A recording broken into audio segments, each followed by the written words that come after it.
Halo, Assalamualaikum warahmatullahi wabarakatuh. Balik lagi di konten paling gak jelas culam susu, curhat malam suka-suka. Bareng gue Satria Panji. Malam ini ada banyak yang mau gue ceritain buat teman-teman semuanya. Kayaknya kemarin tuh gue udah niat terakhir banget nih ngomongin ini nih ya. Masih nggak jauh-jauh sama COVID. Nggak tahu, anjing banget emang. Jadi yang sama-sama kita tahu ya, sekarang kondisinya tuh udah lagi nggak baik-baik aja bos. Apalagi di Indonesia cepet banget penyebarannya. Kemarin gue baru dapet berita duka sih. Lama ini seminggu terakhir nenek gue berpulang karena COVID juga, dan gue nggak tahu kenanya di mana atau dari mana, karena nenek gue selama ini di rumah terus gitu kan. Kebetulan posisi di kampung gitu, di Kebumen. Nah sebelumnya juga tahun ini dapat juga gue berita duka, pak adik gue meninggal juga karena COVID. Jadi cukup banyak sebenarnya ya pengalaman gue dan keluarga ini seputar COVID. Cuman gue nggak tahu kenapa, kayaknya kayak nggak ada perbaikan aja gitu ya. Pemerintah tuh kayaknya ya gue di sini sih nggak mencoba berpihak gitu. Oke, mungkin dari pemerintah ada salahnya, dari masyarakat juga ada salahnya gitu kan. Cuman ya makin kesini tuh ya dampak karena dari pemerintah itu sendiri sebenarnya, yang ibaratnya udah akumulasi dari awal, nggak bisa membendung penyebaran yang semakin masif gitu kan. Dan sekarang lagi PPKM darurat ya, yang lu pada tahu lah, maksudnya ini kebijakan apa lagi sih, yang dari dulu PSBB lah, terus PPKM mikro dan lain-lain, pengetatan bahasanya itu. Yang sebenarnya sih kita juga sama-sama tahu gitu kan, kalau solusinya itu sebenarnya ya lockdown gitu kan. Yang gue bingung nih PPKM ini tuh kan berdampak banget itu bos, bagi terutama ekonomi menengah ke bawah gitu. Dan ya gimana ya, nggak bisa dipungkiri juga gitu ya, lu enak yang teriak-teriak ayo prokes, ayo WFH dan lain-lain. Ya lu masih digaji bulanan, lu masih bisa kerja dari rumah, pakai laptop, komputer dan lain-lainnya. Ya gimana sekarang nasib saudara kita yang gajinya itu harian gitu kan, buruh harian. Ya kalau dia nggak keluar nggak bisa makan gitu. Ini sebenarnya sama aja sih kayak waktu itu PSBB awal-awal ya.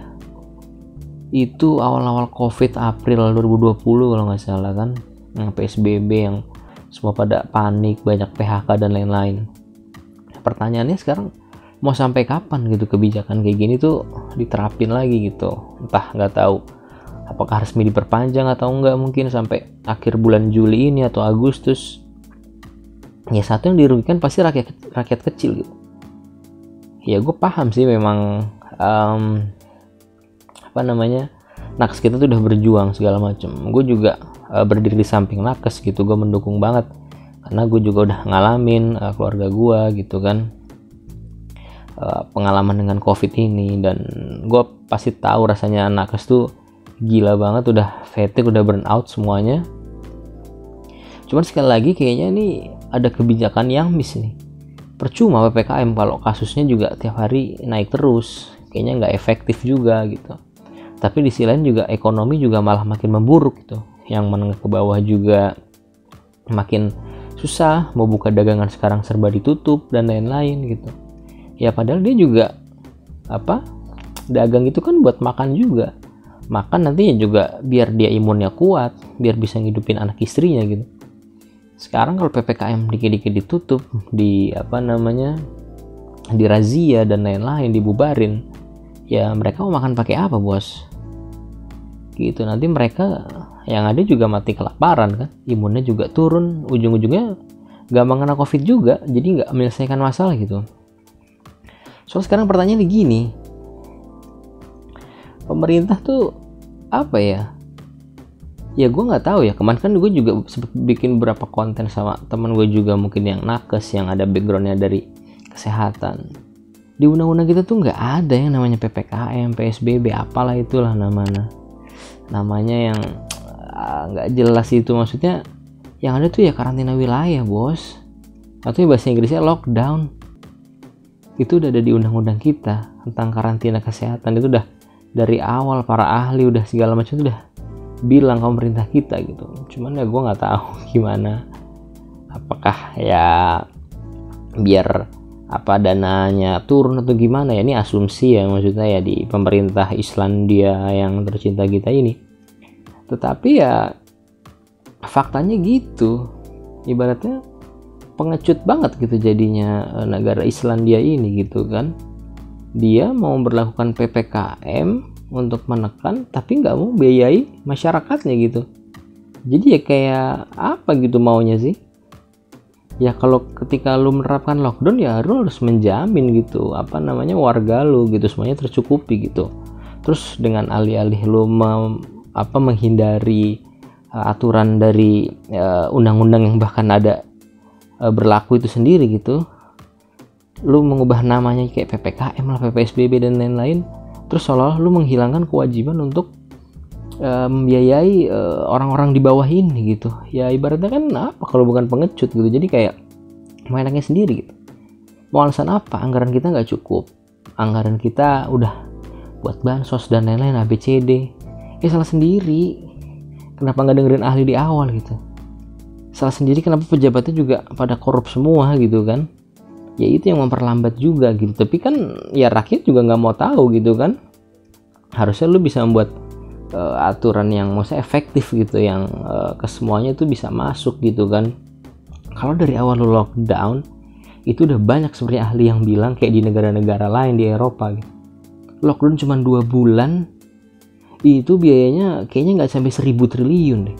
Sekarang lu lihat aja udah hampir mau 2 tahun, udah 1.000 lebih mungkin anggaran yang udah dikeluarin buat nanganin COVID ini doang gitu. Jadi makin gak terkendali gitu. Ya dengan dalih katanya kalau lockdown nggak sanggup lah dan lain-lain, padahal itu sudah ada estimasinya sebenarnya. Ya mungkin gue nggak mau so tau juga ya, dan gue juga bukan ahlinya di sana, tapi banyak ahli yang bilang kayak gitu. Sebenarnya kalau kita lockdown tuh kita cuman sakit-sakitnya aja di awal gitu, tapi pemerintah tetap menanggung beban daripada masyarakat. Jangan mau enaknya doang, suruh di rumah aja nggak dikasih tanggungan, nggak dikasih bantuan. Itu namanya mau enaknya sendiri kan. Jadi kayaknya gue juga bingung. Semoga nih konten terakhir gue ngomongin COVID ini udah bosen bos, kayak nggak ada berita lain aja. Tapi mau gimana ya, udah banyak itu korbannya, saudara-saudara kita semua. Ya kalau gue sih jujur lebih berpihak kepada kemanusiaan ya. Maksudnya ya lu boleh lah bikin kebijakan apa untuk menekan laju COVID ini, gue juga mendukung gitu kan. Tapi ya lu harus perhatikan kemanusiaan juga gitu.